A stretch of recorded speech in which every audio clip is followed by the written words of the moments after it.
بسم الله الرحمن الرحيم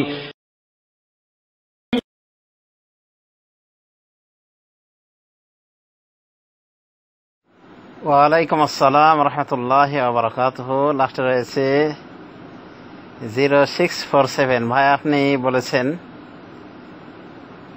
যে আমরা অনেক সময় আজান শুনতে পাই না মসজিদের, তো অ্যালার্মের আজান শুনি, অ্যালার্মের মাধ্যমে আজান যে শুনি, সে আজানের জবাব দিলে কি ওইরকম সওয়াব পাওয়া যাবে যেভাবে মুয়াজ্জিনের আজানের জবাব দিলে সওয়াব পাওয়া যায়?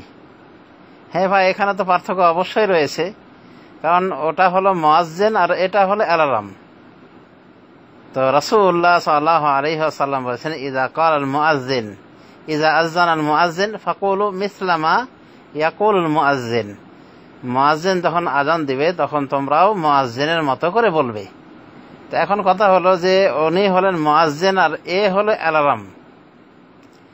এটা যখনই আপনি লাগাবেন সে অনুযায়ী আজান দেওয়া শুরু করবে।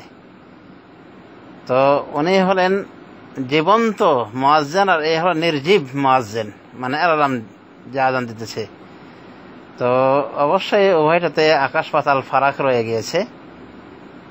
আর আজান একটি ইবাদত, আজানের জন্য নিয়াত জরুরি, মানে ইবাদতের সব নিতে হলে নিয়াত থাকতে হবে। তো যেহেতু অ্যালার্ম এমনি একটা মাকিনা, তাকে যখনই আপনি স্টার্ট করবেন তখনই আজান দেওয়া শুরু করে দিবে। তো এখানে নিয়াত পাওয়া যায় না, মানে আজানটা ইবাদত হওয়ার জন্য যেটা নিয়াতের দরকার, সে নিয়াত এখানে অনুপস্থিত। কারণ মাকিনা, তাকে যখনই আপনি জুড়বেন তখনই আজান দিবে। এর রাত 12টা কি 1টা কি 3টা কি, যদি আপনি টাইমলি এটা ঠিক করে রাখেন তাহলে টাইমলি আজান দিবে, নতুবা যখন আপনার আজান দেওয়ার ইচ্ছা করবেন তখনই আজান দিবেন, তখনই এই অ্যালার্ম আজান দেওয়া শুরু করবে।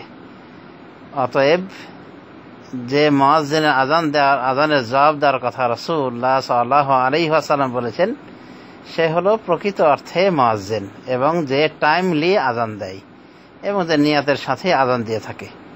অতএব সেই মুয়াজ্জিন আর এই অ্যালার্মের আজানের ভিতরে আকাশ পাতাল তফাৎ রয়েছে। তবে অবশ্যই এটা ইঙ্গিত আদায় হয়ে যাবে যে নামাজের টাইম হয়েছে। নামাজের টাইমে যদি অ্যালার্ম ফিট করেন তো এতটুকু উপকৃত হওয়া যাবে যে টাইমটা হয়ে গেছে। কিন্তু যদি মাকিনার মাধ্যমে এভাবে অ্যালার্ম ফিট করে মুয়াজ্জিনের পরিবর্তে আজান দেওয়া হয়, তো এই দায়িত্ব আদায় হবে না, আজানের যে দায়িত্ব এটা আদায় হবে না। কেন হবে না? এই জন্য যে এটা মাকিনার আওয়াজ, এটা যান্ত্রিক আওয়াজ, যন্ত্রের মাধ্যমে এই আজান। অথচ আজান একটি ইবাদত, যে ইবাদত আদায়ের জন্য নিয়াত জরুরি। সুতরাং এটা শুধু সাংকেতিক চিহ্ন হিসেবে আমরা গ্রহণ করতে পারি। আর আজানের সব নিতে হলে মুয়াজ্জিনকে আজান দিতে হবে। অনুরূপভাবে মুয়াজ্জিনের আজান, ওই মুয়াজ্জিনের আজানটাই আমাদের জবাব, ওই মুয়াজ্জিনের আজানের জবাব দেওয়াটাই আমাদের জন্য কাম্য। আমাদের সব সেখানে নিহিত রয়েছে। আর এই আজানের সব বলতে আমরা এতটুকু বলতে পারি যে তাওহীদে কালেমা উচ্চারণ করাতে আশা করি আল্লাহ একটা নেকি দিবেন বটে, কিন্তু আজানের অনুরূপ নেকি সব ওটা এখানে নাও পাওয়া যেতে পারে। কারণ আলেম ওলামারা এটাই বলেছেন যে মাকিনা, যান্ত্রিক আজানের মাধ্যমে দায়িত্ব পালন হবে না। অর্থাৎ কোনো মসজিদে যদি মুয়াজ্জিনের পরিবর্তে এভাবে মাকিনা ফিট করা হয়, যান্ত্রিক মুয়াজ্জিন, সে আজান দিয়ে দিবে, বা টেপ রেকর্ডার ফিট করে দেওয়া হয়, কার এই পুরাতন আজান চালু করে দেওয়া হয়, টাইমলি চালু করা হলো, এটা আজানের দায়ভার মুক্ত হওয়া যাবে না, আজানের দায়িত্ব আদায় হবে না। তো মুয়াজ্জিনের যদি আজানের দায়িত্ব না আদায় হয়, তাহলে যারা জবাব দিয়ে মুয়াজ্জিনের, মাকিনা মুয়াজ্জিনের, তাদেরকে দায়ভার মুক্ত হওয়া হলো। তো যাই হোক, আজান দেওয়া একটি গুরুত্বপূর্ণ ইবাদত। এটাকে অনেক উলামা দ্বীন ফরজে কিফায়া বলেছেন, মানে এক মহল্লায় অন্তত একটা আজান হতে হবে। যদি কেউই আজান না দেয় তাহলে সকলেই ফরজ তরককারী বলে গণ্য হবে। একটা আজান, অন্তত এক এলাকায় একটা আজান হওয়া জরুরি।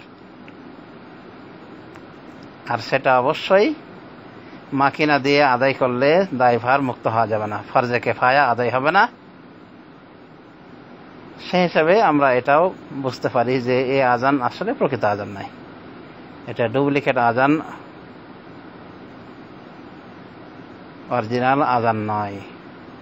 আর সওয়াবের বিষয়টি যা হাদিসে এসেছে ওটা অরিজিনাল আজানের সাথে, অরিজিনাল মুয়াজ্জিনের সাথে সম্পৃক্ত বিষয়।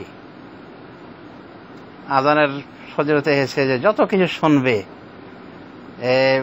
ইট পাথর গাছপালা সহ যা কিছু শুনবে, মুয়াজ্জিন নেকি পাবে, মুয়াজ্জিনের জন্য কিয়ামত দিবসে সাক্ষী দিবে। নাসাই শরীফে হাদিসে রয়েছে ওয়ালাহু আজরু মান সাল্লামাহু, এবং তার পিছনে যত লোক নামাজ পড়বে তত লোকের সে নেকি পাবে। তো এমনটা কি মাকিনার মাধ্যমে হবে? মাকিনার মুয়াজ্জিনের মাধ্যমে হবে না, যান্ত্রিক আজানের মাধ্যমে এই নেকি আশা করা যায় না। আশা করি বিষয়টি এতক্ষণ ক্লিয়ার হয়েছে। ধন্যবাদ। আসসালাম।